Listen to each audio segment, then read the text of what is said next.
السلام علیکم ورحمۃ اللہ وبرکاتہ. فاعوذ باللہ من الشیطان الرجیم. بسم اللہ الرحمن الرحیم. یا ایہا الذین آمنوا ان من ازواجکم واولادکم عدوا لکم فاحذروہم وَإِن تَعْفُوا وَتَصْفَحُوا وَتَغْفِرُوا فَإِنَّ اللَّهَ غَفُورٌ رَحِيمٌ.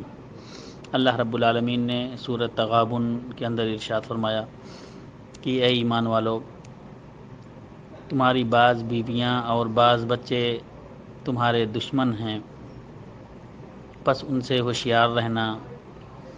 یعنی اگر ان سے کچھ غلطی ہو جائے، کچھ ان سے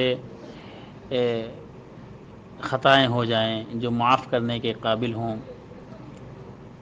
تو اگر تم ان کو معاف کر دو اور درگزر کر جاؤ اور بخش دو تو اللہ تعالیٰ بخشنے والا اور مہربان ہے، بہت بڑا مہربان ہے. یعنی ان کی غلطیوں کو معاف کر دینا، ان کو بخش دینا، یہ اللہ رب العالمین کی صفات میں سے ہے جس کو اللہ رب العالمین پسند فرماتا ہے.